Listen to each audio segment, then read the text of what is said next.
مساء الخير واهلا بيكم مشاهدينا في حلقه جديده من برنامجكم مش بالكلام. حلقتنا النهارده فيها اخبار وفعاليات اقتصاديه هتبدا من الاستثمارات الجديده اللي وقعها الفريق مهاب مميش رئيس هيئه قناه السويس ورئيس المنطقه الاقتصاديه للقناه قبل ايام في ميناء شرق بورسعيد، وهيكون معانا خبر عن انتهاء موسم جوميا البلاك فرايداي.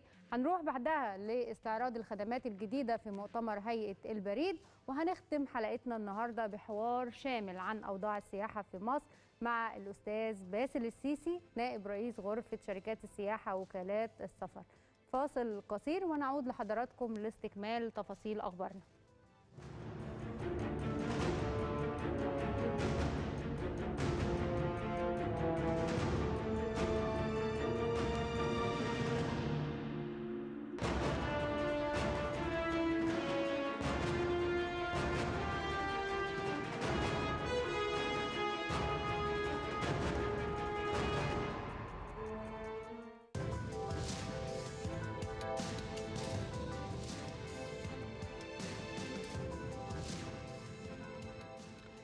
الفريق مهاب مميش رئيس هيئة قناة السويس ورئيس المنطقة الاقتصادية للقناة وقع قبل أيام 3 عقود مع مستثمري المنطقة الشمالية التابعة للهيئة بهدف توفير فرص عمل لأبناء بورسعيد وإقامة استثمارات جديدة قيمتها 3.3 مليار دولار في المنطقة الصناعية بشرق بورسعيد الجديدة.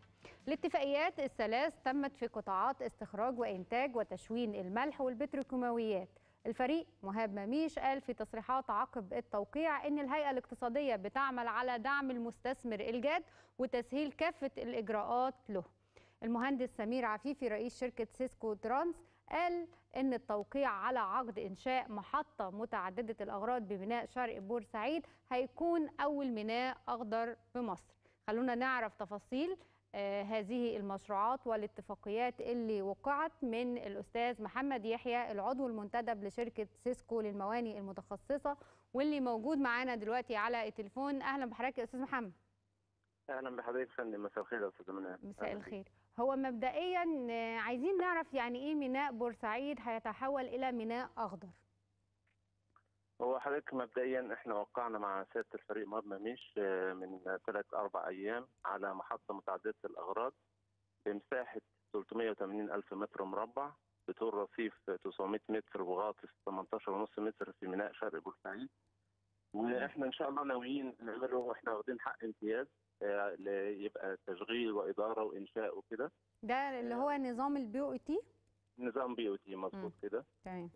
وده ان شاء الله احنا هنعمله اول ميناء اخضر في مصر. لمده كام سنه يا استاذ محمد؟ مده الامتياز 30 سنه يا فندم. تمام، يعني مش 99 سنه والارقام دي؟ لا، هو مده الامتياز 30 سنه. طيب خلينا نتكلم عن طبيعة الاستثمارات في قطاع النقل البحري. دايما كنا بنتكلم على ان الموانئ المصرية بينقصها الاستثمار في خدمات اللي بتتقدم لهذا القطاع، وان الخدمات اللوجستية المفترض انها ممكن تكون او تدر دخل كبير على الاقتصاد القومي. خلينا نقول طبيعة المشروعات هتقدم ايه للاقتصاد القومي؟ اقول لحضرتك، هو طبعا المواني هي مواني بتبقى اول نوايا في اي مكان لتنميه المنطقه بالكامل، لان هي اللي بتبقى بوابه الحركه التجاره العالميه سواء صادرات او واردات. وحضرتك كنت سالتيني من شويه يعني ايه ميناء اخضر او كده، خليني اوصف لك يعني ايه ميناء اخضر وهرجع لسؤال حضرتك تاني. والميناء الاخضر عشان احنا ما عندناش في مصر موانئ مصريه، مصر تمتلك موانئ خضراء زي اوروبا وباقي الموانئ العالميه. هو الميناء الاخضر او مفهوم الموانئ الخضراء اللي جرين بورتس طبقا لتصنيفات المنظمات البحريه الدوليه الاي ام او وغيرها وكده، هي الموانئ الصديقه للبيئه اللي هي بتتداول البضائع الصب الجاف بشكل امن وعلى نحو غير ملوث للبيئه، بيبقى لها اشتراطات ومعايير بيئيه معينه، بيبقى لها مساحات زراعيه حوالينها ولاندسكيب جوه المينا وبره المينا وكده. ده بيساعد على جذب خطوط ملاحيه عالميه، لان ممكن يكون في خطوط كتيره بتشترط هذا التعامل الامن للبيئه. تمام، بالظبط يا فندم كده. فطبعا حضرتك كما تعلمين اللي هو بعد القرار التاريخي بتاع القياده السياسيه بانشاء 5 انفاق يربطوا فرق قناه السويس ومنطقه سيناء بباقي محافظات الجمهوريه. خلى المنطقه تجذب استثمارات، وخلى المنطقه يلتفت انتباه او انظار العالم كله على هذه المنطقه كمحور قناه السويس، وبعد حفر قناه السويس الجديده كمان ان ازاي احنا نستثمر وكده. واحنا كمجموعه كمصريين احنا حابين نعمل فعلا حاجه لبلدنا، حاجه تبقى حاجه فعلا كويسه، استثمار محترم يليق ببلدنا. وعشان كده وقعنا مع سياده الفريق هذا الكلام. وهو حقيقي خليني برضه انتهز الفرصه واشكره سيادته، لان هو فعلا احد ايقونات الاستثمار في مصر. هو يعني جاذب للاستثمار من ساعه ما تولى رئاسه المنطقه الاقتصاديه. صحيح. وهو فعلا لا يكل ولا يمل ليلا ونهارا، اللي بيحاول يشوف فرص حقيقيه للاستثمار سواء داخل مصر. هو الانجاز اللي حققه في حفر القناه كان بصراحه يعني ابهار للعالم كله، لكن خلينا نتكلم على ان طبيعه الاستثمار في النقل البحري بيحتاج الى اموال ضخمه، وده كان بيمثل مشكله امام المستثمرين في مصر.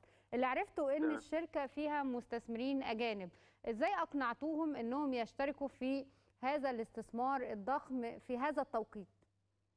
احنا حضرتك احنا معانا كشركاء في المجموعه شركه بومار القطرسيه، ومعانا شركات سعوديه وشركات كويتيه، وهم شركاء المجموعه في مشاريع عده.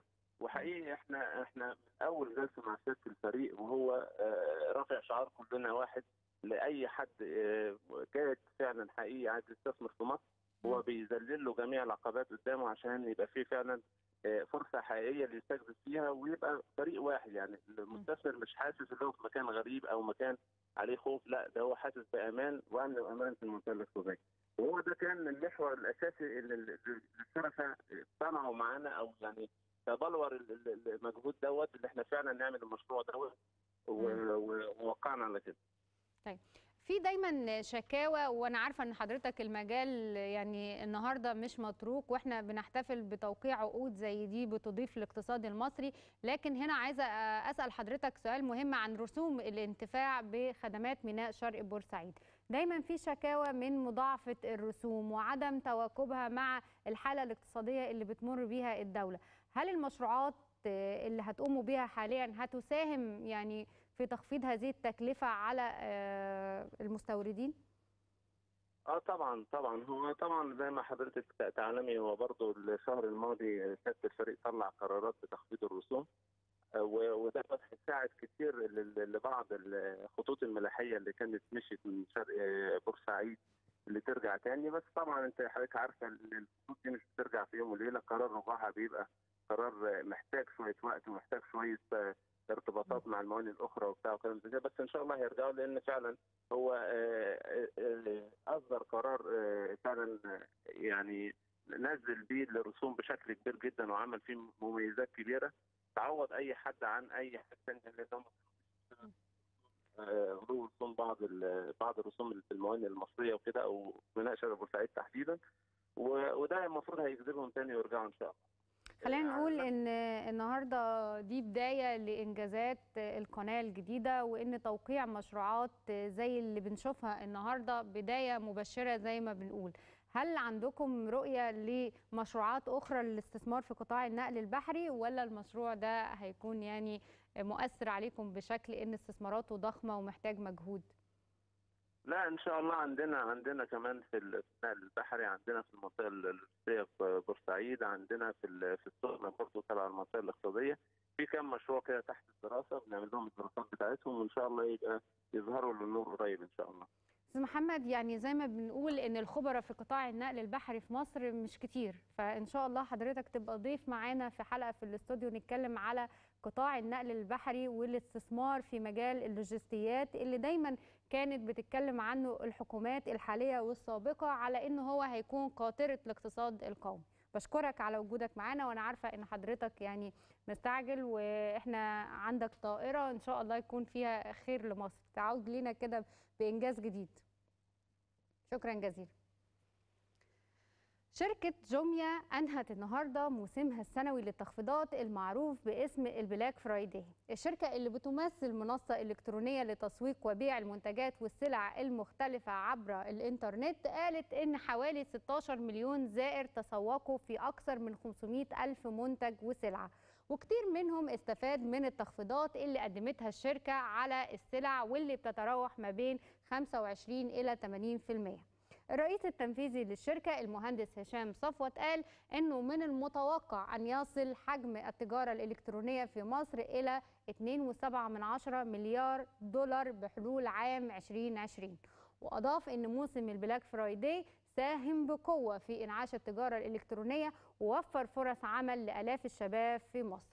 وفي الحقيقة إن التجارة الإلكترونية هي هتبقى التجارة الواعدة وهتبقى تجارة المستقبل، ولازم زي ما احنا شايفين وبنتابع إن الحكومة عندها قانون لتنظيم هذه التجارة هيكون مؤشر إيجابي إن احنا بالفعل في 2020 هيكون عندنا اقتصاد واعد. عندنا خبر آخر عن المهندس عصام الصغير رئيس مجلس إدارة الهيئة القومية للبريد، واللي بيعلن فيه عن إن هيئة البريد طرحت خدمات جديدة للمواطنين، منها استخراج براءة ذمة مالية لمخالفات المرور برسوم رمزية لا تتجاوز 10 جنيهات. الخدمة الجديدة اللي أتاحها البريد بتنضم لقائمة طويلة من الخدمات المقدمة للمواطنين، وبتشمل خدمات الأحوال المدنية كتجديد بطاقة الرقم القومي واستخراج شهادات الزواج والميلاد المميكنة. زي ما احنا متعودين في كل حلقاتنا من برنامج مش بالكلام بيكون معانا ضيف مهم بنتكلم فيه عن محور من محاور الاقتصاد. النهارده هيكون محورنا الرئيسي عن السياحة، لأن بعد حوالي 3 سنوات من لجان تسيير الأعمال في قطاع السياحة في مصر أصبح أخيرا على موعد مع وجود كيان قانوني بيمثل شركات السياحة ووكالات السفر لرعاية مصالح الشركات وتنمية وتنشيط السياحة في مصر. النهارده في مش بالكلام معانا حوار هو الأول مع الأستاذ باسل السيسي نائب رئيس غرفة شركات السياحة ووكالات السفر، وهيقدم لنا قراءة شاملة لأوضاع القطاع ومشكلاته وأبرز تحدياته في مصر. خلينا كمان أقول لحضراتكم إن هيكون محور رئيسي لحوارنا معاه عن الحج والعمرة، الموضوع اللي بيهم كل مواطن مصري. خليني أشوف حضراتكم بعد الفاصل. يكون منورنا في الاستوديو الأستاذ باسل السيسي.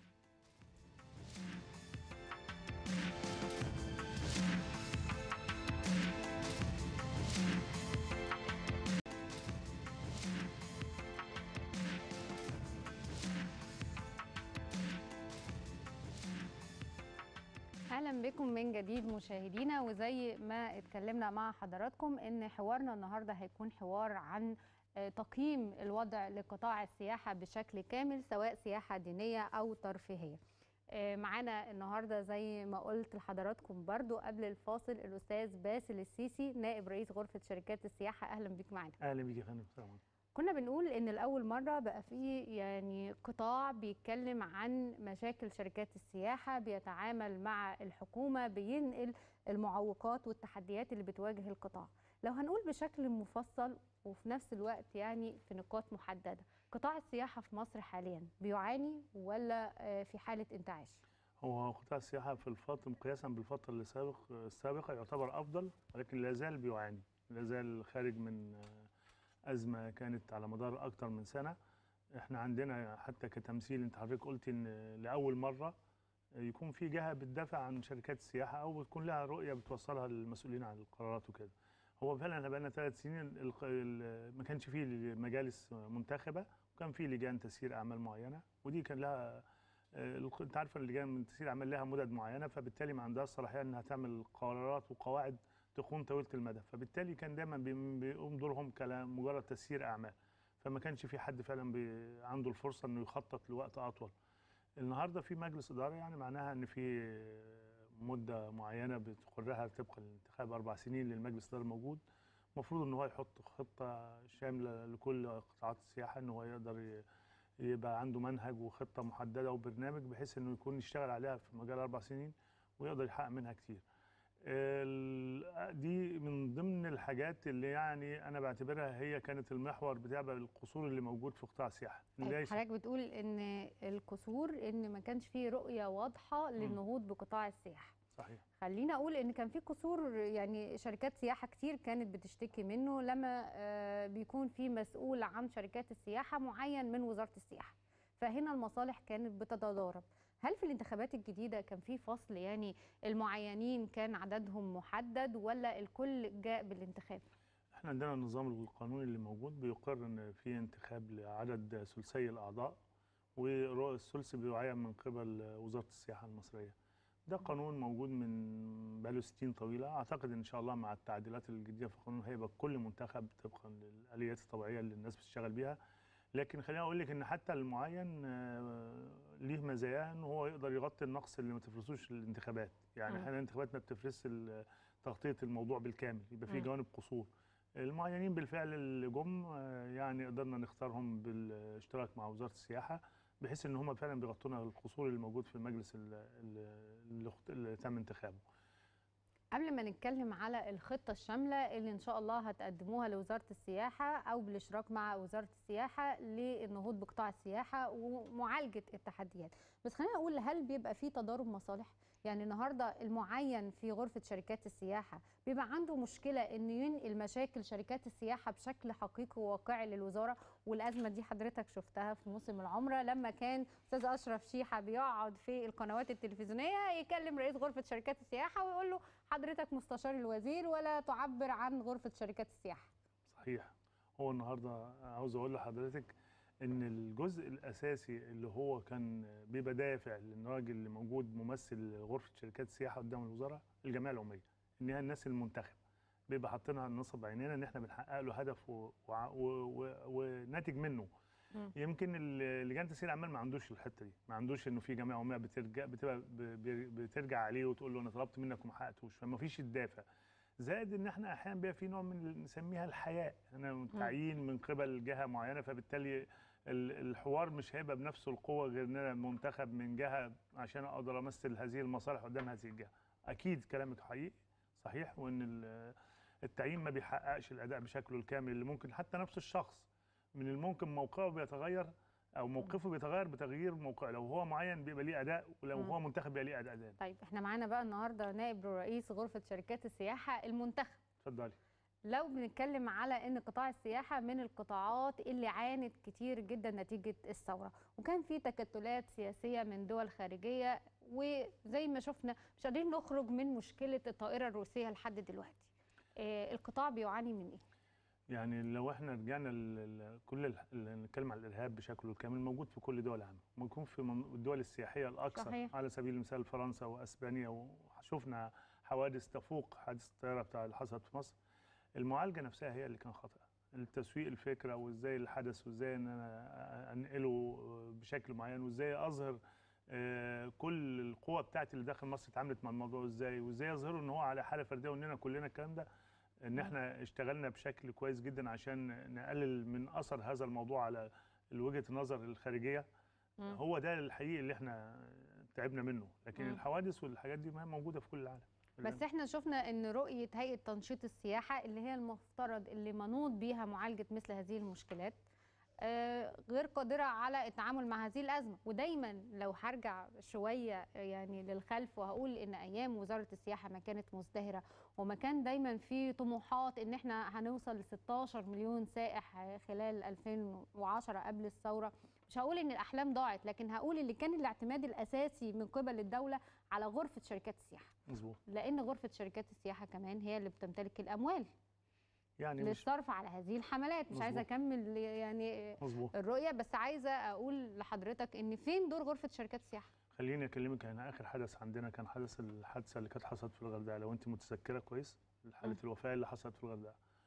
لو شفت كم التصريحات اللي طلعت متضاربه من داخلنا احنا هنا عشان هذه الحادثه، وفي النهايه وصلنا لشكل نهائي، يعني خدنا وقت وخدنا سلبيه كبيره جدا في ظهورنا لغايه ما قدرنا نوصل للناس رساله ان هي حدث عام وما كانش بالشكل اللي هو اثير في الخارج. نتيجه عدم وجود مثلا برضو ادارات للازمات دي، المفروض الازمات دي يبقى فيها ناس متخصصه بتبقى قاعده، لان الازمات دي تكاد تكون يوميه. الازمه على مستوى صغير ممكن تبقى حاجه صغيره، بس ممكن تبقى حدث كبير. اداره الازمات بقت علم كمان، بقت محتاجه الناس اللي بتبقى قاعده وبتشوف الحدث وازاي بتتعامل معاه وازاي بتوجه الناس القائمين على الامر ان هم يقولوا ايه كمان، يعرضوا الموضوع بالشكل ده. غرفه شركات السياحه يمكن الفتره اللي فاتت زي ما حضرتك قلتي ما كانتش يعني تكاد تكون ما عندهاش الصلاحيه الموجوده اللي قبل كده، فبالتالي الموضوع مر فعلا وما تدخلتش، او حتى والاتحاد المصري لغرف السياحه نفس القصه. اعتقد ان الامر ما هيختلف، لان بالفعل احنا حتى من ضمن اولوياتنا ان احنا نعمل جانب في داخل الغرفه يقوم بالدور ده، ازاي يتعامل مع الحدث، ازاي يسوقه، ازاي يقدر يوصل الرساله الخارجيه خارج مصر ازاي. ده فعلا مهتمين بيه، وده هيتم التعامل او الاعتماد على ايه في هذا المحور؟ يعني النهارده احنا عندنا لجنه عليا في وزاره السياحه، اعتقد ان جزء كبير منها هو الحج والعمره، لكن كمان لازم يكون في تعامل مع الازمات اللي بتحصل. هو اللجنه العليا اللي حضرتك بتتكلمها هي حج وعمره فقط لا غير، مالهاش علاقه بالانشطه الاخرى، لكن انا بتكلم على الناحيه الاعلاميه وتسويق الموضوعات. واعتقد ان ده رؤيه ثانيه مختلفه غير النواحي الفنيه اللي احنا بنتكلم عليها. الناس دي اعتقد ان في ناس متخصصه ممكن نستعين بيها ونكون وحده معينه موجوده في قطاع السياحه، تبقى مع الاحداث دي كلها بتبقى نقله وشايفه الصوره وتقدر تدينا ازاي نتعامل مع الموضوع وازاي ننقله خارجيا بحيث ما يكونش اثره بالشكل اللي بيحصل سابقا. طيب، هل غرفه شركات السياحه ما زالت على استعداد لتمويل مثل هذه الحملات اللي بتحتاج اموال طائله للتعامل مع شركات علاقات عامه خارجيه؟ والله احنا عندنا لازلنا لغايه النهارده عندنا جزء من الاموال اللي احنا بندفعها كشركات رسوم بتخصص لتنشيط السياحه بشكل عام، تحت مسمياته العديده، من ضمنهم الحاله اللي حضرتك بتتكلم عليها اللي هو التوعيه والتثقيف والاعلام. ده جزء من الحملات، من قيم الرسوم اللي هي بتجمع من الشركات وتستخدم في الامر ده. فاكيد طبعا احنا مستمرين لان الامر ده عائده بيكون جيد جدا على الشركات اولا قبل اي حد.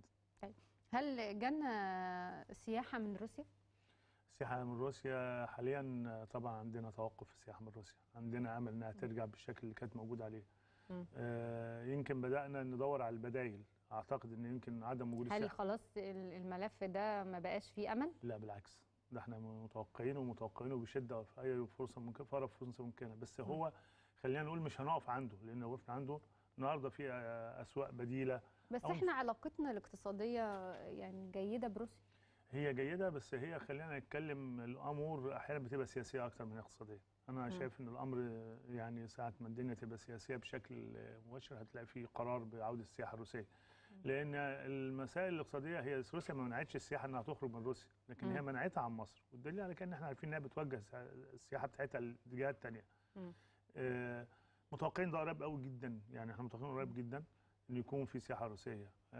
هي فرصة بقى كمان لينا إن إحنا إزاي نستغل السياحة الروسية استغلال أمثل، لأن إحنا الفترة اللي فاتت فترة السياحة الروسية بالرغم من عددها وكمياتها الكبيرة جدا، إلا أنها كان فيها بعض السلبية، كانت إن هي بتبقى سياحة أنا آسف منخفضة التكلفة أو قليلة أو مدفوعة بشكل قليل جدا، فكان بيبقى لها أثر ضرر. أعتقد إن إحنا حتى لو عودة السياحة الروسية فرصة إن إحنا متوقفين إن إحنا نجهز إن إحنا نرجع السياحة بقيمتها الحقيقية، يعني يكون لها دخل حقيقي يساوي قيمة العمل اللي بيقدم. قبل ما وناخد الماضي ندرس منه هنكتشف ان احنا بنقدم خدمات باقل من التكلفه عشان نجتذب السائح، وده كان ليه اثر سلبي على القطاع بشكل كامل. طيب، عندنا وعد من القياده السياسيه ان احنا 2020 هنكون دوله ثانيه اقتصاديا. لو سالت حضرتك بقى في مجال السياحه ايه اللي هيتم خلال 2020 وانت حضرتك متوقع؟ والله ان النهارده العالم بالنسبه لنشاط السياحه منفتح تماما. لا زالت مصر هي احدى الدول، يعني في احصائيه لسه قايلينها من يومين ان هي ثالث جهه مطلوبه عالميا للسياحه. عندنا فرص مميزه جدا جدا لو احنا استغليناها، ان احنا نقدر نستوعب اكتر من زي حضرتك اكتر من نوصل ل 20 مليون.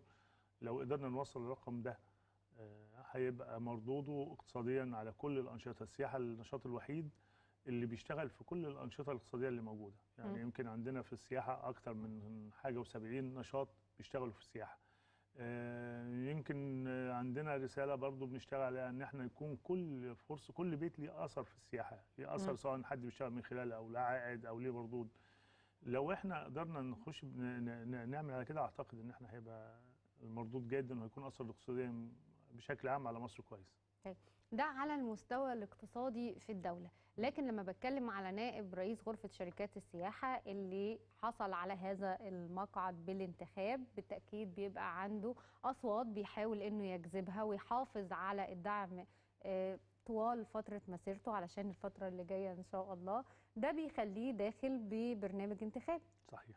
وداخل على شركات السياحة اللي بالتأكيد هي بتعاني، فمش مزبوط. هيقعد طول الوقت يقول لهم أنا هشتغل مع الدولة في إدارة الأزمات، أنا عندي مع الدولة أحلام وطموحات. لا، هم على أرض الواقع انتخبوا حضرتك علشان عندهم مطالب.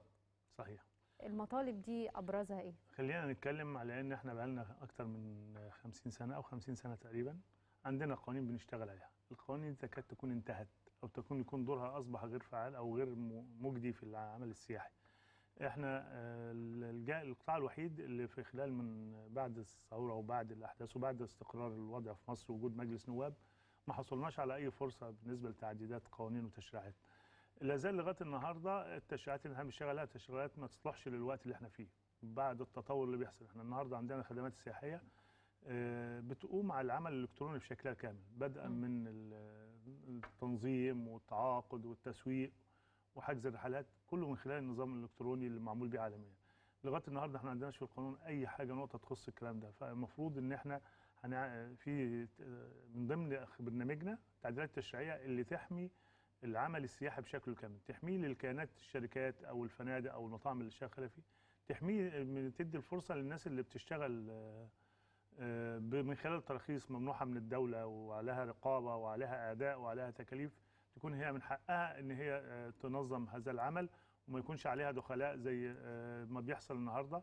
بقى في سماسره ووسطاء بشكل مباشر او شكل غير مباشر هم منتشرين وبقوا ضررهم اكتر من نفعهم على السوق السياحي. طيب هي ليه رخصه شركه سياحه بملايين طالما ان انا كل يوم او انا كدوله هدفي الاساسي هو جذب السياحه؟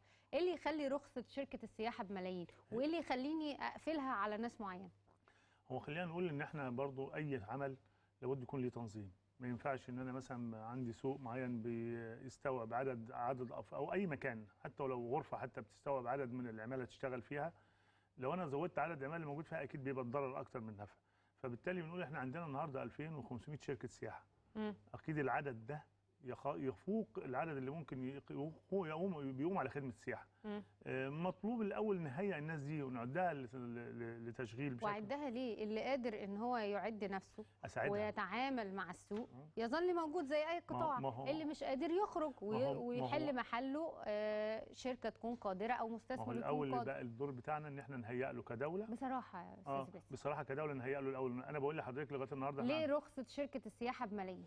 وليه مغلقه؟ هنتكلم هي ملايين ومش ملايين كتيره بالنسبه للانشطه الثانيه كتير، ولكن احنا بنقول ان هو نتيجه ان هي مش مفتوحه ففي ندره، في حاله الندره عامه بتعمل سعر زي. لكن خلينا نقول هي المدينه جت منين؟ ما هي جت من نتيجه ان عشان تاسس وتعمل كيان وتحقق شروط معينه بيشترطها عندك القانون تكلفه عشان يوصل للملايين دي. وليه تشترط عليا ده؟ ما هو انا بالتالي عشان انافس الشركات اللي موجوده انا كمستثمر ده من مصلحتي. ما انا بقول لحضرتك اذا لازم اعد بيتي الاول، هي العمل المكان الخصب او الادوات اللي هي تساعد الناس كلها على انها تشتغل الاول واديهم فرصه.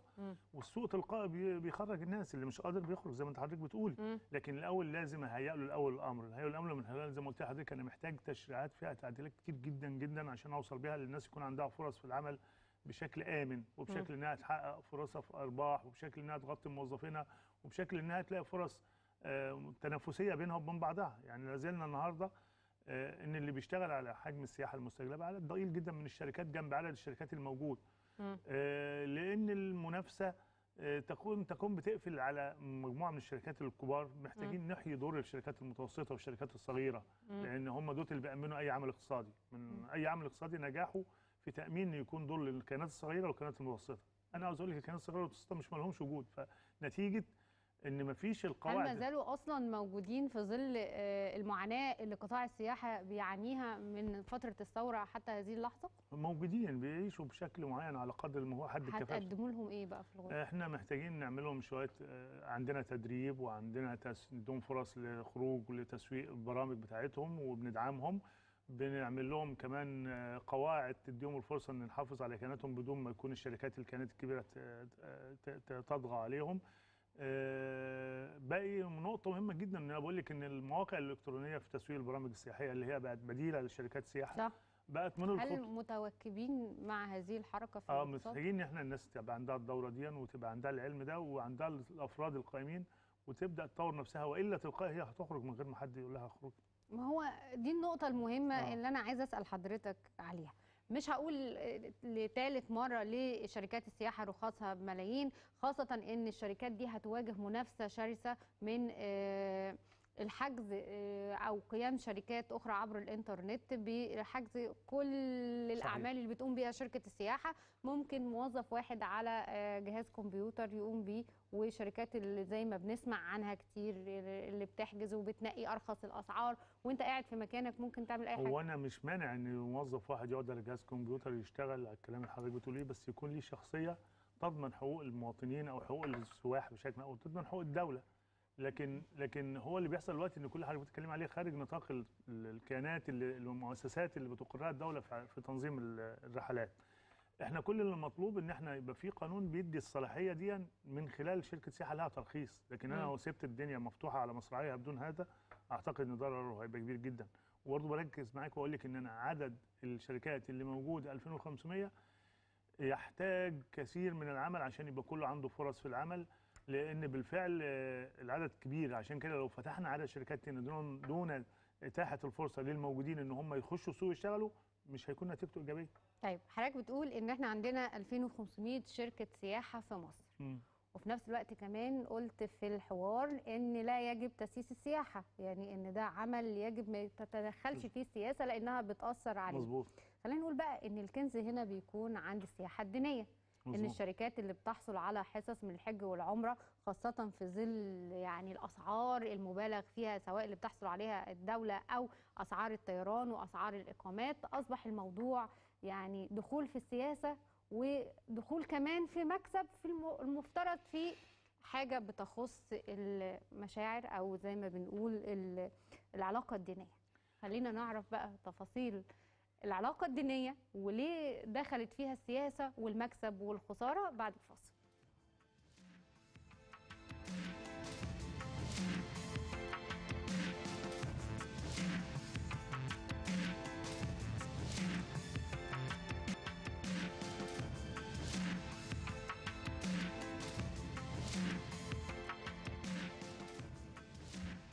اهلا بكم من جديد مشاهدينا الكرام، واهلا بحضرتك معانا منورنا على شاشه قناه المحور. خلينا نقول ان الشعائر الدينيه هل يمكن ان تخضع للتسييس والمكسب والخساره؟ هو المقصود بالتسييس حضرتك هنا لو مقصود به سياسات اقتصاديه او سياسات تنظيميه ما هيش تسييس بمعنى الاصح، لكن التسييس المقصود به ناحيه سياسيه اعتقد احنا بعيد عن الكلام ده خالص. احنا مقصود ان هو الدوله تحط خطه او نظام، فطبيعي ده حق الدوله انها تحط خطه ونظام. بس النظام يبقى واحد. ما هو واحد على الكل. مين قال ان هو النظام؟ اكيد لما يقرر النظام بانه يقرر النظام للناس كلها مش لحد معين. احنا كقطاع. طب هنا بقى يعني المؤتمر الاسلامي قال ان كل مليون مواطن في اي مزبوط. دوله من حقه 1000 تاشيره. مظبوط. هل ده معناه ان احنا في الموسم القادم هيكون عندنا مليون تاشيره؟ احنا في خطين اتنين. الخط الاولاني ان احنا علينا كدوله ان احنا نطلب بشكل رسمي ونوضع الاحصائيات اللي تروح للمملكه العربيه السعوديه اللي تقول ان احنا نستحق ايه. ده جانب الدوله المصريه الاول لازم نعمله الاول. ثم ياتي الجانب السعودي. الجانب السعودي هل هو بقى له فتره مثبت الارقام بالنسبه للدول وما بيعدلش تعديلات. لو هيعدل اكيد هيدينا تعديلات ويديني الاضافه اللي ممكن تكون بالنسبه للحج المصري. لكن عاوز اقول لك ان من الممكن يكون الحج المصري احنا ممكن طبقا للرسميات احنا لنا 76 او 78 الف حج.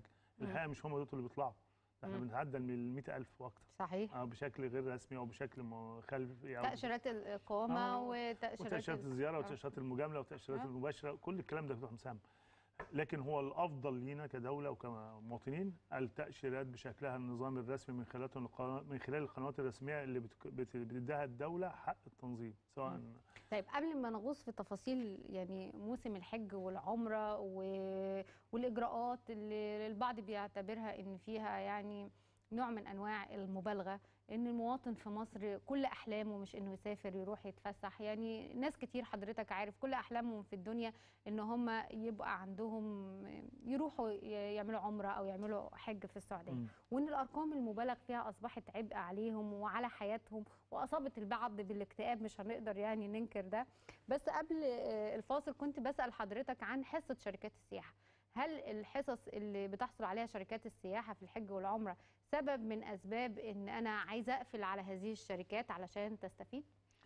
اولا فكره الحصه بتيجي نتيجه ان العمل نفسه بادئ من حصه، يعني العدد اللي بيتاح للشركات عدد محدود، فعشان عدد محدود لابد انه يقسم بشكل معين تحت مسمى حصه او سقف، او احنا بقى حتى لاغيين كلمه الحصه دي وما بنعملوش حصه، بنعملها سقف.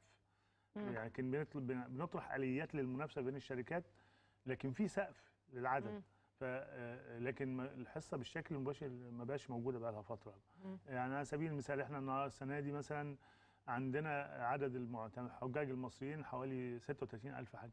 طب انا حضرتك كنا عاملين نظام بقى لنا اكتر من سنه، من 5 سنين، بيتيح الفرصه للتنافس على ال 36 من خلال، بدات في السنه الاولى 250,000 واحد، ثم السنه الموسم اللي فات وصلنا ل 140,000 واحد بيتنافسوا على ال 36. يعني ادينا طرح للناس ان في منافسه، عشان ما تبقاش حصه بشكل تؤثر على الاسعار وتؤثر على الخدمات.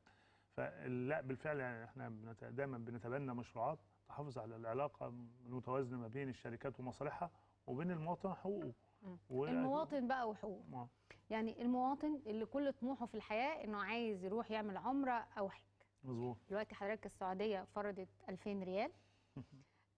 مين في الدولة فارض 10,000 جنيه وفقا للرقم، صح أو خطأ؟ الدولة من حقها أنها تحصل على 10,000 جنيه لأنها شايفة أن اللي يعوزه البيت يحرم على الجامع، وبالتالي اللي عنده القدرة أنه يروح يعمل عمرة يدفع لأنه بيسافر كل سنة، لكن المحروم اللي ما يقدرش يروح غير كل 3 سنين ده يروح ما يدفعش. بس خليني أعرف التفاصيل بقى بشكل حقيقي من حضرتك. كمان شركات السياحة بقينا نسمع عن مبالغ خرافية، حج بنص مليون جنيه، وعمره ب100,000 جنيه و150,000 جنيه. فأصبح إن المواطن الغلبان ده اللي كل طموحه إنه يروح يعمل عمرة علشان يعني ينهي حياته بشكل يعني هو راضي فيه عن نفسه، أو هو تمم المطلوب منه في الدنيا واللي ربنا شرعه لنا، لا كمان بقى فريسة الكل عايز يحصل منه على مكسب. خلينا نتكلم الأول على مسألة الرسوم اللي حضرتك كسرتيها. بالفعل المملكة العربية السعودية من 3 سنين أصدرت مرسوم ملكي، وأقرت فيه إن اللي طلع عمرة مرة أو حج بتعتبرها هي العمرة الأولى أو الحج المجاني. وقالت لا، إن اللي يطلع بعد كده هنحصل منه 2000 ريال مقابل إن إحنا بنخدمه خدمات وقامت الدنيا وهاجت وطلب المواطنين وشركات السياحة أن يتم إعفاء، وطلبنا الدعم من كل مكان ومكان. وللاسف الدعم جه بالمعكوس، ان احنا عملنا له رسم مقابل في مصر عشان يبقى الدنيا زي بعضها، السعوديه زي مصر، بقى في رسم في مصر برضو ما يعادل 2000 ريال. اللي يفكر انه يسافر اللي سافر خلال الفتره اللي فاتت عليه يدفع 2000 ريال عن كل رحله بعد كده. طيب هو ده مش كان قرار المفترض ان غرفه شركات السياحه، وكان وقتها يعني الممثل غرفة شركات السياحة مستشار للوزير، وده ضد يعني مصلحة شركات السياحة وضد المواطنين؟ كلام حضرتك مظبوط، بس هو مش شركات سياحة ضد بالموضوع ده، شركة السياحة بتنفذ البرنامج وتحط عليه 2000 ريال. ما هي كمان رفعت الأسعار، يعني معلش، ما هي عاشت مع الموضوع. العبء فعلا عبء المواطن أو المعتمد، مش شركة السياحة. وعشان كده الدفاع المفروض يكون دفاع مواطن مش دفاع شركه سياحه. يعني المستفيد من الموضوع ده او المتضرر من 2000 ريال هنا وهناك هو المواطن او المعتمد بشكل صح. هو العمره والحج رفاهيه؟ يعني اعتقد ان هي في بعض الاحيان بتكون فرض، واحيانا بعد الفرض يعني الانسان اللي عملها مره بتتحول نوع من العمره، احيانا نوع من التمتع. لكن هي في وقت من اوقات الحج ده فرض، لاول مره بيعتبر فرض. طب ليه المواطن فاهم ان التاشيره اللي بيحصل عليها من المملكه العربيه السعوديه تاشيره مجانيه ومكتوب عليها تاشيره مجانيه؟ انا بس ما يعني انا اسئلتي كتيره جدا. اتفضل. وعشان الوقت والموضوعات كتيره. وتحتاج رد، لان السؤال اللي اتعدى وما ردناش عليه هيتحسب علينا ان احنا كان في سؤال. حضرتك سالتي على الاسعار وقلت الاسعار اللي ب 500,000 والكلام ده كله. لا، احنا عندنا في قطاع السياحه بناخد على 36,000 تاشيره، عندنا اكثر من 60,000 منهم 60% اسف منهم باسعار لا تتخطى ال 65,000 جنيه. ده ايه؟ الحج حج ب 65,000 جنيه؟ 65 ل 70,000 جنيه. طب حضرتك اسم الشركه اللي بتعمل الحج ب 65,000 جنيه عشان هم هيجوا لحضرتك يعني؟ كل شركات مصر بتعمل حج تحت مسمى. لا حضرتك ما تقولش كل شركات مصر، قول لنا شركتين ثلاثه كل الشركات الحج عندهم ب 65,000 جنيه، واحنا حضرتك هنحط اسمائهم على الشاشه. اي شركه لو ما لقاش البرنامج ده احنا مسؤولين يجي لنا الغرفه، هنبقى سعداء جدا لو جالنا وسكناه في الاماكن اللي موجوده. طيب استاذ باسل السيسي منتظر كل الحجاج اللي عايزين يأدوا فريضه الحج ومش هيدفعوا اكتر من 65,000 بيه على مسؤوليات. أيوة 60% من البرامج من برامج شركات السياحه لا تتخطى من 65 ل 70,000 جنيه عشان الكلمه واضح وصريح. ماشي؟ ايوه عشان هيجوا يعني. هيجوا اتفضلوا. موجود في كل شركات السياحه المصريه، مفيش شركه ما عندهاش الكلام ده. ويمكن ده سعر اقل من سعر البعثات الاخرى اللي هي بتمثل الدوله اللي بتقوم بتنظيم الحج، سعرها اعلى من كده، وده حاجه شيء يحسب لقطاع السياحه.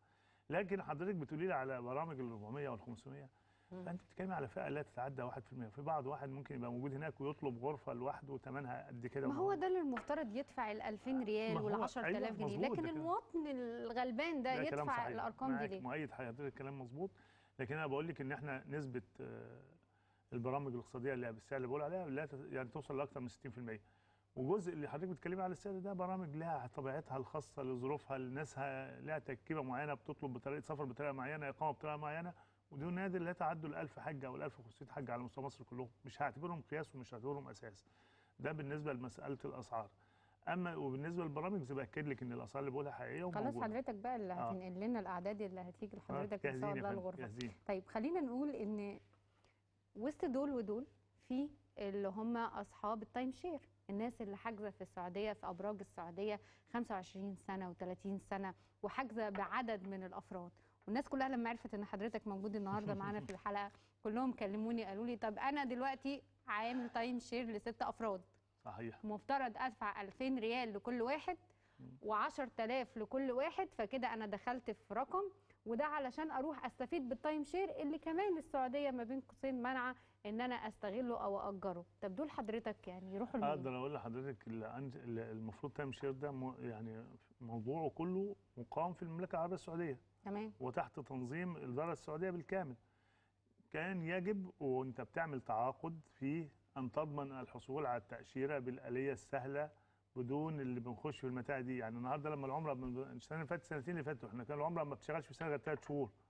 طب اللي عنده تايم شير يعمل فيه ايه؟ مين يضمن له ان هو ياخد تاشيره؟ هو نائب رئيس غرفه شركات السياحه مسؤول عن الشركات ولا كمان عن المواطنين؟ لا، مسؤول عن الشركات، صالح الشركات وبما لا يتعارض مع مصالح المواطنين. طيب المواطنين دلوقتي حضرتك بتقول خلاص هم اوريدي كان حصولهم على التاشيره بامر سهل، وبالتالي انا لما يكون في قرار جديد لازم اراعي الفئات اللي عندها مشكلات زي اصحاب التايم شير. اعتقد ان ده متاح عندنا كشركات سياحه طبقا للظروف اللي بتقرر نظام العمره المعمول بيه. اي واحد يقدر ياخد تاشيرته طبقا للظروف دي، طبقا بالشروط، لكن ما اقدرش تستثنيه. اللي استثنيه مين؟ اللي حقق عليه ال 2000 ريال اللي دفعوا السعوديه، المملكه العربيه السعوديه هي اللي تستثنيه مش انا.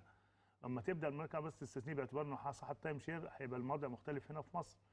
فالامر ده علاجه مش هنا، علاجه هناك. المفروض الشركات اللي بتبيع التايم شير تراعي ان الناس دي محتاجه تاشيره عشان تطلع تقضي الوقت اللي هي بايعه له بثمنه من مدفوع ثمنه مقدما. اما بالنسبه لنا احنا بنوفر ليه الفرصه ان هو عنده باله. حتى المفروض ان احنا حتى كقطاع سياحه اما بنعمل برامج متكامله يعني فيها الاقامه والانتقالات والسفر. يعني يكاد يكون ان احنا المفروض ما اقولوش انت عندك تايم شير هديك التايم شير، المفروض يحقق تاشيره عن طريق حد ثاني غيرنا، لان هو اقامته موجوده. انما انا من ضمن السيستم اللي معمول بيه في السعوديه لا يمكن الحصول على تاشيره الا اذا دخلت على السيستم الالكتروني ودفعت قيمه خدمات اقامه للراجل ده. طب الراجل ده عنده اقامه في حته ثانيه، اذا هو عليه انه يلجا فين الخارجيه. طيب هو هيخاطب مين؟ انت حضرتك يعني شايف ان التعامل عليه يخاطب مع الجهه اللي تعاقد معاه الجهه اللي تعاقد معاه ويقول له انا تعاقدت معاك، انت تضمن لي ان انا اجي هنا اقعد اخد الخدمه، والا انا تعاقدت معاك ليه؟ على شيء ما اعرفش. خلاص انا تعاقدت ودفعت. ما هو انا بقول لك احنا عندنا يعني يروحوا يعملوا مثلا وقفه احتجاجيه ولا مظاهره ولا يكلموا مين؟ في وزاره الخارجيه اعتقد هي تتابع الحته دي، الحته بتتكلم ده حقوق مواطن خارج البلد. اعتقد المتابعه هتكون وزاره الخارجيه بالدرجه الاولى. يعني اللي عندهم تايم شير ومش قادرين ان هم يحصلوا على تاشيرات دي مشكلتهم مع الجانب السعودي. لو هياخدوا تاشيرات في ظل نظام العمره المعمول بيه وسداد الرسوم اللي هو معموله بيها وطبقا للاليات اهلا وسهلا بيهم. انما لو هياخد بنظام استثناء انا ما عنديش الاستثناء ده، ما عنديش صلاحيه الاستثناء ده. ولا الملف ده مطروح للنقاش؟ احنا نشارك فيه كجزء، فاهمين قوي يعني ايه السياحه وفاهمين يعني ايه تاشيره، نقدر نشارك فيه، لكن في حقوق عند طرف اخر انا مش عندي عشان اقدر اديها له. مع حضرتك. طيب استعدادات الغرفه العمره او عمره رمضان بيبقى عندنا دايما فيها اقبال من المواطنين، ودايما بيطلق على المصريين ان هم يعني الزباين اللحظات الاخيره، وبيتم التعامل معاهم بشكل مبالغ فيه في الاسعار. احنا العمره بقى لنا سنتين كنا العمره بتقر في 3 شهور في السنه فقط لا غير. السنه دي لاول مره يحصل قرار ان العمره مفتوحه من اللحظه دي، من 15/11 بدانا نشتغل موسم عمره، وعايز الموسم العمري بيبدا من شهر 11 لغايه نهايه رمضان، وده شيء كويس محسوب للناس اللي اشتغلت على كده وقدرت تقر الكلام ده كله. ده هيوفر كتير جدا للناس، ان يوفر الوقت ان كل واحد يقدر يخطط رحلته، يخطط الوقت اللي يناسبه، يوفر فرصه انه كمان ان الواحد يقدر يختار الوقت اللي يناسبه يطلع الرحله اللي يكون فيه سعر اقتصادي، لان في بعض اوقات الذروه البرامج بتبقى اسعارها متضاعفه. بس ال 2000 ريال وال 10000 جنيه دول ثابتين، دول مالهمش ثابتين، علاقه. مالهمش هو دعوة. هيوفر في اسعار إنه هيختار الطيران برامج والاقامه في الوقت اللي هو فيه الذروه، فده كله شيء كويس. ولكن برضه خلينا نقول ان احنا برضه لازلنا بارتباط الظروف الحاليه الاقتصاديه اللي عندنا، لازال العدد محدد بسقف عددي معين 500,000 معتمر على مدار السنه، فبالتالي الفرصه مش متاحه لكل الناس، يعني 500,000 مش هتدي الفرصه لكل الناس تطلع عمره. طب دي حلها ايه بقى؟ يعني كمان انا هدفع فلوس وقادر وهدفع ال 2000 ريال وهدفع ال 10000 جنيه وكمان ممكن ما الاقيش فرصه. والله كل واحد بقى عليه انه يخطط وقته من بدري، انه يقرر هيطلع عمره امتى، يلحق يلاقي مكانه ويحجزه، والا مش هيبقى لاقي عنده فرصه. لان برضو ما احنا بنشارك في عمل ان احنا برضو ان احنا ندعم اقتصاد ونحافظ على اقتصاد مصر، هو نوع من المشاركه بتاعتنا ان احنا على الاقل العدد ما يبقاش مطلق لغايه وقت معين. من ممكن السنه الجايه تلاقي العدد ده بيزيد، واكيد ده هيحصل، لان مش على طول هنفضل بسقف معدل، لان احنا قبل كده كان العدد مطلق، ما كانش في عدد محدد لمصر من المعتمرين. لو النهارده بنقول لاستاذ باسل السيسي رساله مهمه واولويه بالنسبه لك، وحضرتك جالس على كرسي نائب رئيس غرفه شركات السياحه، الملف الاول اللي حضرتك هتفتحه وهتحارب فيه التعديلات التشريعيه بالنسبه لقانون السياحه والخاص نقول ازاي ان نعمل منظومه الكترونيه للسياحه المصريه، وخاصه السياحه الدينيه تساوي العمل اللي موجود او اللي بيمثله في المملكه العربيه السعوديه، لان ده اصبح موجود بشكل كامل في السعوديه، ناقص ان احنا نخش نبقى زيه بالظبط ان شاء الله. هل في اتفاقيات جديده ممكن او تنظيم لموسم العمره والحج خاص بان احنا نحصل على اعفاءات؟ هل في مناقشات بتتم دلوقتي استعدادا لموسم الحج مثلا؟ احنا لازلنا كل يوم بنناشد الجهات المسؤوله عن اقرار 2000 ريال سواء في المملكه العربيه السعوديه او ال 2000 ما يعادل 2000 جنيه في مصر، انه ده عبء على مواطن مش على حد تاني، وان تخفيفه وازالته هيحقق منافع لكل الاطراف بما فيها الدول نفسها، الدوله المصريه والدوله السعوديه، خاصه وان في دول معفاه من وخاصه ان في دول معفاه من نتيجه اتفاقات بين الدول، لان ده من ضمن الاستثناء اللي طلع في المرسوم، انه يستثنى عدد الاتفاقات الخاصه اللي ما بين الدول. وان شاء الله حضرتك تكون مشارك في مثل هذه الاتفاقات خلال الفتره اللي جايه، ويكون في زي ما بنقول بديره خير على ايديك في هذا المنصب وعلى هذا الكرسي. ايدينا كلنا كمجلس، احنا عندنا مجلس متكامل في برئاسته استاذ حسام الشاعر، استاذ اخوان، يعني حاجه جميله جدا، وراجل عنده ما يعطيه للناس سواء جمعيه عموميه او حتى، وزملاء كتير معانا من مجلس الاداره، ان شاء الله مع بعض نقدر نعمل حاجه تكون مرضيه بالنسبه للجمعيه العموميه اللي هي اختها انتخابتنا ان شاء الله. شكرا جزيلا على وقت حضرتك، وان شاء الله يكون مصلحه المعتمر والحج المصري على اولويه اجنده غرفه شركات السياحه. شكرا جزيلا. شكرا. واحنا كمان بنناشد المسؤولين ان شاء الله يكون في عمل مستمر على تخفيض ال 2000 ريال، طالما ان في دول بتستند او بتعفى من هذه الارقام. بالتاكيد ان علاقتنا مع السعوديه تخلينا نطلب هذا الطلب وبشكل ملح. شكرا جزيلا مشاهدينا الكرام.